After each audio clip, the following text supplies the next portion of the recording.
Separatism is something we often talk about on this channel, usually when ethnic or religious minorities try to gain political independence or join another country. But in the United States, a somewhat unusual separatist movement is taking on steam. A movement that does not want to secede from the US itself, but wants to significantly alter the borders of two US states. Meet the Greater Idaho movement. Their goal? To shift the border between Oregon and Idaho westward so that eastern Oregon becomes part of Idaho. This would mean the transfer of a territory close to the size of England, which would make this the most significant change in US state borders since the Civil War. It's an ambitious aim, whose proponents weren't really taken seriously until Oregonian counties began voting on it. Since 2020, a total of 13 Oregon counties have voted in favor of the idea, with the most recent vote having occurred in May 2024 in Crook County. Changing US state borders is no easy task and requires the approval of multiple legislative bodies. But the unexpected success of the Greater Idaho movement on the ballot box has shown that there is a political will to achieve this difficult goal.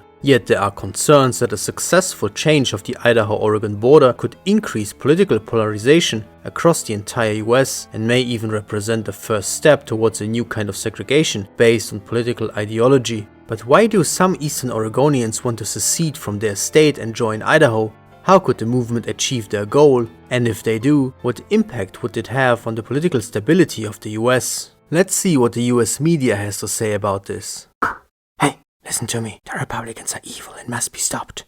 Hey, no, listen to me. The Democrats are evil and must be stopped. No, the Republicans, they are evil, they must be stopped. No, no. Does this ever happen to you when scrolling through your news feed? Don't worry, because with this video's sponsor Ground News, you can cut through the noise and navigate through partisan media landscape with ease. Let's take the recent vote in Crook County, Oregon as an example. Ground News gives me an overview of news sources and not only tells me how they lean politically, but also how credible the reporting is and who actually owns them. Ground News offers even more cool features with its blind spot section, which highlights stories that are underreported by liberal or conservative media. Want to try it out? Then go to ground.news/paint and get 40% off the Ground News Vantage plan. Thanks to Ground News for sponsoring this video, and now back to the Greater Idaho movement.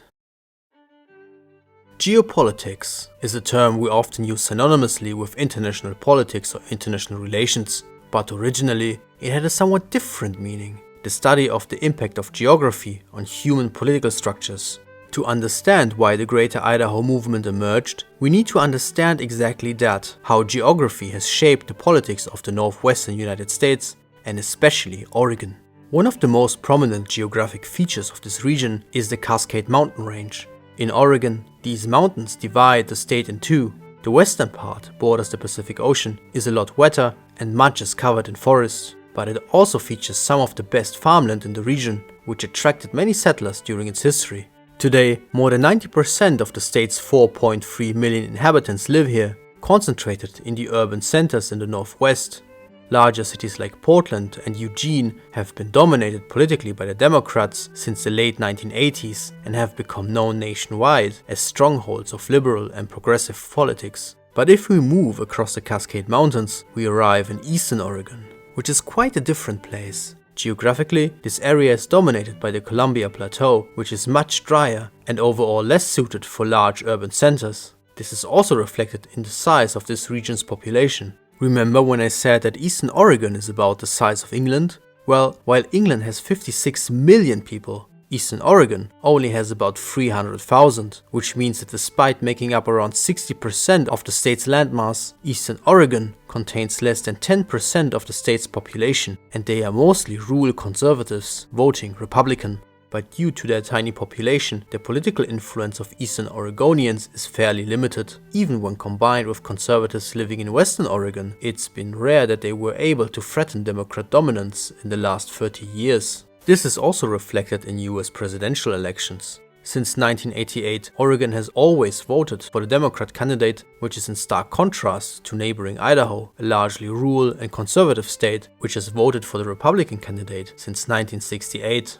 Idaho is seen in many ways as the political opposite of Oregon, but these two states weren't always so different. Back in the 19th century, both were actually part of the Oregon Territory, but over time, The territory was gradually split between new US states, each with their own constitutions and legislatures. But even back then, when the state borders were first drawn, there were concerns about the areas east of the Cascade Mountains being dominated by the more populated western regions. During Oregon's state convention in 1857, there was only one delegate out of 60 representing what was back then Wasco County, which included what is today Eastern Oregon, much of Idaho, and even parts of Wyoming. This delegate argued that the regions on each side of the Cascades will always be different from each other, and so he proposed to align Oregon's border with the Cascades, but the idea was ultimately rejected. Nonetheless, Oregon and Idaho continued to be very similar to each other up until the 1980s. They both relied economically on extracting natural resources like timber and gold and featured a strong agricultural sector. And politically, both were leaning more towards Republican politics but also had periods of democratic governance. But then they started to diverge, and geography played an integral role. Oregon's western region experienced a large-scale population growth and urbanization back in the 1980s, during which the already liberal urban centers grew significantly and became even more dominant. Idaho meanwhile remained a largely rural and conservative state, and although it also experienced population growth through immigration, this was mostly driven by rural conservative Americans. Over time, this has led to some significant differences between Oregon and Idaho when it comes to state laws. This includes laws on environmental protections, taxes, and even abortion.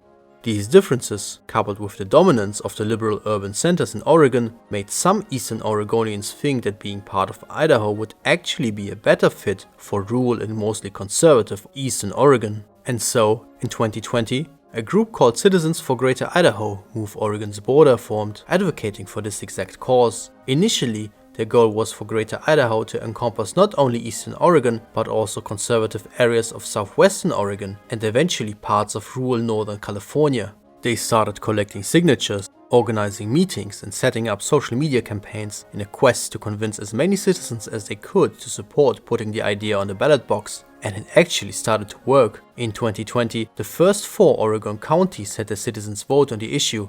The results were mixed. 2 counties voted in favor and 2 rejected it. But in 2021, 6 more counties voted on the idea and all 6 of them voted in favor. In 2022, another 5 counties voted, with 3 voting in favor and 2 voting to reject it. As key southwestern Oregon counties had rejected the idea, the movement's goals were scaled back. Now they advocated for only Eastern Oregon to join Idaho. Since then, 2 more counties voted in favor, bringing the total number of counties supporting the idea up to 13. And although these votes do not carry any legal consequences regarding the state border, the movement has stated that they see the first part of their mission fulfilled, to convince the majority of Eastern Oregonians to eventually join Idaho. Now they want to focus on the next, even harder step, convincing the relevant political decision makers to support the idea as well. But who would they need to convince? Basically, there is a triangle of decision makers that all need to agree to actually move the border in a legal process known as an interstate compact, which has been done in the past, like between Kentucky and Tennessee, although on a much smaller scale.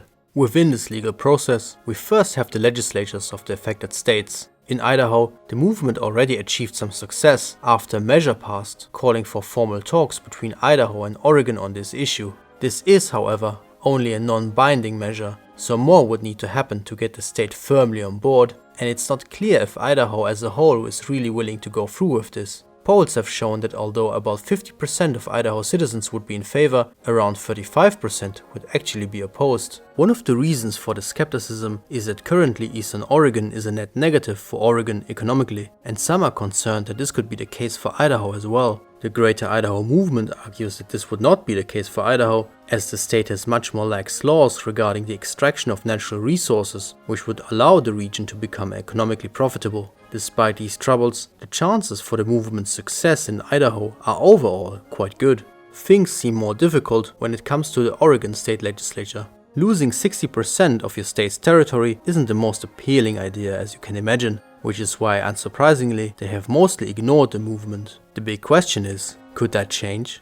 Firstly, the movement would need the support of Western Oregonians as well. They have argued that Western Oregon would be financially better off if it didn't have to subsidize Eastern Oregon, which could help convince some Western Oregonians to eventually support or at least not be opposed to the idea. And secondly, the Democrat state legislature would need to feel like that separation would be advantageous, not only economically, but also politically. Losing about 300,000 mostly conservative people could help consolidate Democrat governance in the more urban western part of the state. This would become an interesting thought should the Republicans at some point be able to contest control over the state legislature. Nonetheless, there are plenty of other problems that would need to be resolved, like what to do with the Indian reservations in eastern Oregon and how to settle and transfer debt. So chances for success in Oregon seem low at the moment. But should both state legislatures eventually be on board with the idea, the movement would have to finally convince US Congress. It's difficult to predict how US Congress would react to this situation. In the end, their decision would depend on what they think would happen to the US as a whole if they agree to the transfer, and the answer to that depends entirely on who you ask. The opponents of the movement believe that it would have disastrous consequences for the political and societal stability of the US. For one, it would establish a precedent for large-scale US state border changes on the basis of political affiliation. There are many US states where similar divides exist: Texas, California, New York, Washington State, the list goes on. All of these state borders may suddenly come into question as well. For another, there is the fear that the transfer would increase political polarization in the US, leading to a new kind of political segregation that threatens to tear the entire country apart. Supporters of the Greater Idaho movement reject these worries. They argue that their proposal is a practical, long-term solution to the political underrepresentation of Eastern Oregonians, which is not just based on political affiliation, but also on geography and culture. According to them, state borders should not be seen as sacred, but as a simple administrative tool,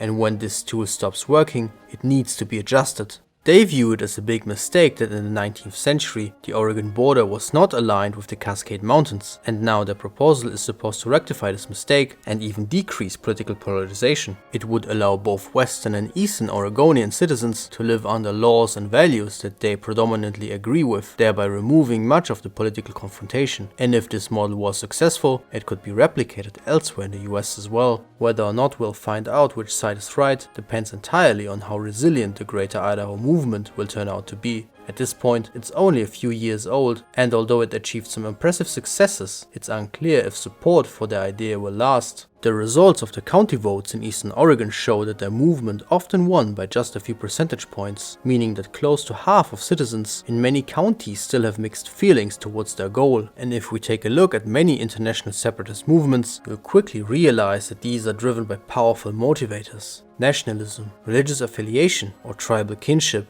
For the Greater Idaho movement to really endure, it would need to deeply ingrain itself into the cultural identity of Eastern Oregonians. And right now, it's unclear if they will manage to achieve that. If not, we might witness the movement slowly fizzle out after a few more years. Thank you for watching. If you are interested in more US related content, check out this video I made on the Guantanamo dispute here. A big thank you to Jonathan Teagan, who helped me check the script. He made an amazing 200+ episode series on the American Civil War, definitely worth checking out. A big thank you to all my patrons and channel members as well. I'll see you in the next one. Bye.